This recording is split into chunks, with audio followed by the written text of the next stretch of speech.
Assalamu alaikum dear students. I'm Miss Mehwish of your science subjects. Hope you all are safe and doing well in your homes. Coming toward our lesson number 4, lesson number 1. On the lesson name we have human organ system, and this is our lecture number 4. And the topic which we will be discussing, that is a mechanism of breathing. And this topic are present on page number 9 of your textbook.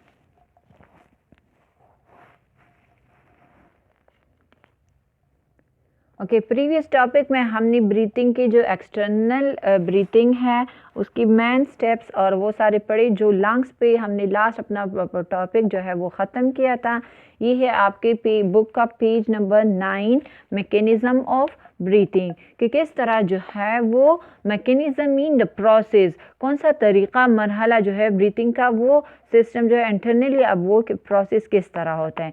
The breathing process consist of rhythmic inhalation and exhalation through out the life. Rhythmic का मतलब है sequence, बतरतीब, कि breathing का जो मरहला है, process है, वो सांस लेना और सिंपली छोड़ना जो है, ये एक मरहला प्रोसेस है जो हमारी पूरी ज़िंदगी लाइफ में चलता रहता है। इनहेलेशन मीन सांस, intake of oxygen. Exhalation, x निकला है रिलीजिंग ऑफ कार्बन डाइऑक्साइड। तो सांस लेने को सिंपली हम इनहेलेशन कहते हैं और सांस छोड़ने को हम क्या कहते हैं, एक्सहेलेशन कहते हैं। तो ये एक मुसलसल प्रोसेस है, मरहला है जो थ्रू आउट द लाइफ हमारे पास जो है वो चलता रहता है। अब डायफ्राम क्या है? It is a very thick dome shaped muscular membrane which separates the chest cavity from the abdominal cavity। अब हमारे पास जो है यहाँ पर लंग्स के नीचे जो है एक पर्दा अटैच हुआ है, मेम्ब्रेन अटैच होता है, जिसे हम डायफ्राम कहते हैं। ये एक थिक जो है मोटा, डोम का मतलब है गुंबद, गुंबद की तरह इसकी शेप होती है। ये जो मस्जिदों के ऊपर होता है गुंबद, उसको हम गुंबद कहते हैं। तो डोम शेप उसकी जो है वो शेप है। मसल से बना हुआ एक मेम्ब्रेन पर्दा है जो सेपरेट करता है, अलग करता है किसको? चेस्ट कैविटी को एब्डोमिनल कैविटी से।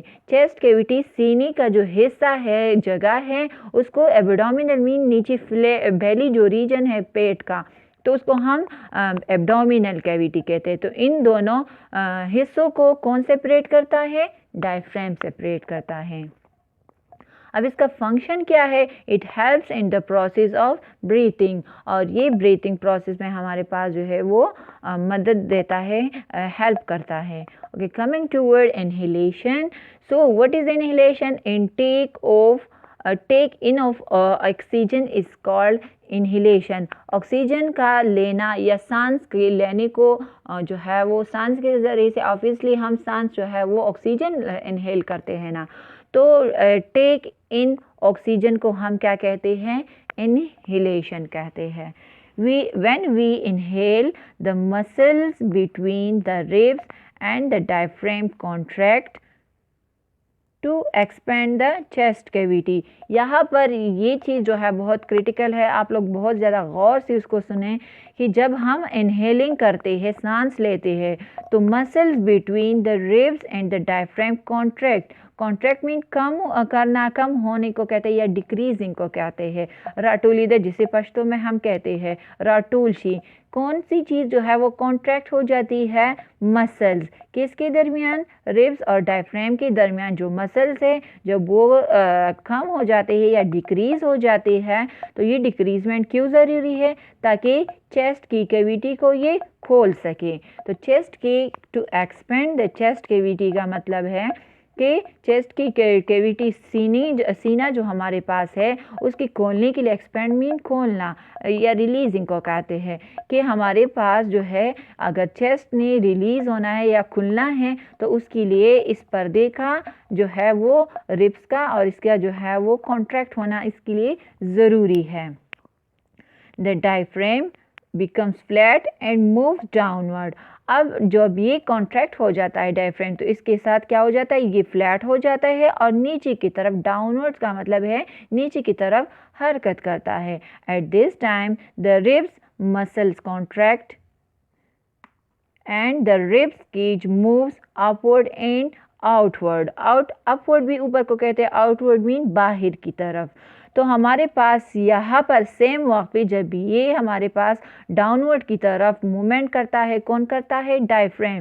तो इसी एट दिस टाइम, इसी वक्त जो रिब्स की मसल्स है, और रिब्स पसलियों को कहते हैं, और रिब के जो पिंजरा हमारे पास जो रिब्स के छजी जिसे सिंपली हम पश्तो में कहते हैं, तो इसी वक्त हमारे पास जो है रिब्स की जो मसल्स है वो भी कॉन्ट्रैक्ट हो जाते हैं, और रिब के जो पिंजरा है हमारे छजी जो है उसके साथ पसलियाँ जिसे कहते हैं उर्दू में, उसके साथ क्या हो जाता है? वो ऊपर की तरफ और बाहर की तरफ जो है वो हरकत करना शुरू कर देता है। The size of the chest cavity increase and the lungs expand. अब इसकी वजह से क्या हो जाता है कि हमारी सीने का जो साइज़ है वो इंक्रीज मीन ज़्यादा हो जाता है, और इसी से हमारे लंग्स फेफड़े जो है वो खुल जाते हैं। व्हेन द लंग्स एक्सपेंड, जब ये हमारे फेफड़े खुल जाते हैं, the air in the thorax decrease and immediately the air from the outside rushes into the lungs through the nose and mouth. तो सेम यहाँ पर जैसे ही हमारे पास लंग्स जो है वो खुल जाते हैं, तो उसी की खुलने से ऑटोमेटिकली थॉरैक्स जो नेक रीजन है वो डिक्रीज हो जाता है, और इसी डिक्रीजमेंट की वजह से अचानक जो है इमीडिएटली फ़ौरन हमारे पास जो बाहर की जो एयर है वो अंदर रशेज़ में मूव करने को रशेज़ कहते हैं। तो ये बाहर की जो एयर है वो हमारी डायरेक्टली लंग्स में मूव कर जाती है थ्रू नोज़ एंड माउथ। अब किस्सा क्या है कि मतलब इन्हेलेशन के लिए ये जो कॉन्ट्रैक्शन है या एक्सपेंडिंग है ये क्यों ज़रूरी है? तो बाहर का जो आउटर प्रेशर है और इंटरनल प्रेशर है वो सेम है, इक्वल है, बैलेंस है। तो एक ने पहले इसका ने कम होना है, डिक्रीज़ होना है, ताकि दूसरा प्रेशर जो है वो उस पर ज़्यादा ज़ोर जो है उसका आ जाए और वो एयर इनहेल या एक्सहेल कर सके। तो इनहेलेशन के लिए अंदर का प्रेशर जो है पहले उसने कम होना है, ताकि बाहर का प्रेशर उस पर ज़्यादा आ जाए और हम आसानी से ऑक्सीजन या एयर इनहेल कर सके। तो उसके लिए डायफ्राम पहले जो है वो कॉन्ट्रैक्ट हो जाता है, और कॉन्ट्रैक्टिंग से इसकी जो चेस्ट कैविटी है वो खुल जाती है।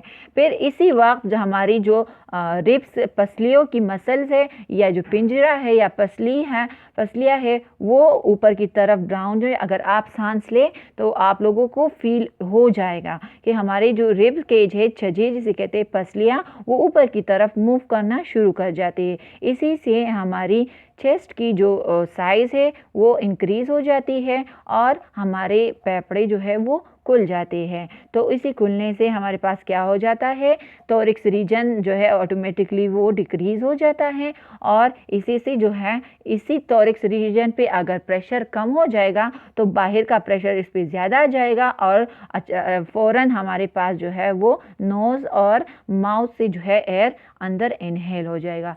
तो यही वो सिस्टम है जिसके ज़रिए से जो है वो हमारी इनहेलेशन होती है।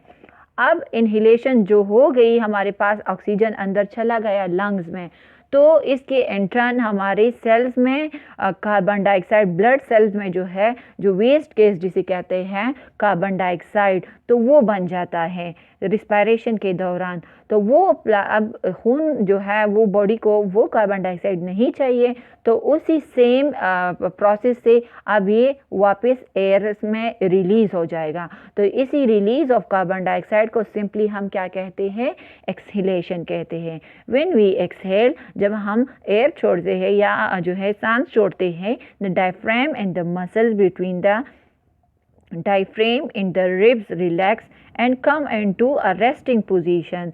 तो डायफ्राम और मसल के दरमियान जो पर्दा है हमारे पास वो और पसलियाँ वो रिलैक्स मीन आराम कर जाते हैं, मतलब वो रिलैक्स पोजीशन में आ जाती है, और उसको रिलैक्स पोजीशन को हम क्या कहते हैं, resting position. The volume of the chest cavity decrease, इससे क्या हो जाता है, जब हम एक्सहेल कर जाते हैं तो ये पर्दे जो है वो रेस्ट पोजीशन में आ जाते हैं, और इसकी वजह से हमारी वॉल्यूम, चेस्ट की जो सीने का जो वॉल्यूम है, वज़न है, वो कम हो जाता है।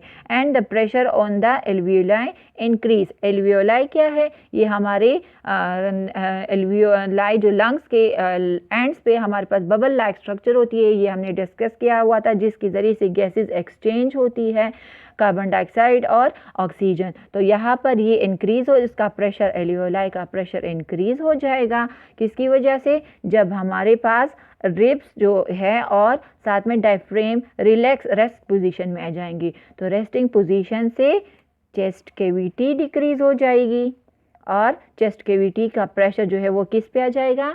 एल्वियोलाई पे आ जाएगा। तो एल्वियोलाई क्या हो जाएगा? इंक्रीज एंड प्रेशर जो है उसमें इजाफा हो जाएगा। और जब इसमें इजाफा होगा तो ऑब्वियसली अंदर का जितना भी गैस या एयर कार्बन डाइऑक्साइड जो बना है वो इसी प्रेशर से, इसी लंग्स के ज़रिए से पुश आउट होगा एयर में, हमारे ट्रेकिया के ज़रिए से। सो देखिए, the lungs contract and push the air out through the trachea. Lungs जो है वो कॉन्ट्रैक्ट हो जाते हैं और ये कॉन्ट्रैक्टिंग से क्या होगा? ये पुशिंग करेगा। किसको पुश करेगा? उन्हीं एयर को जो है ट्रेकिया के ज़रिए से एक्सपेल आउट कर लेता है और कार्बन डाइऑक्साइड हम थ्रू नोज जो है फिर एक्सक्रीट आउट या रिलीजिंग जो है वो रिलीज़ कर देते हैं।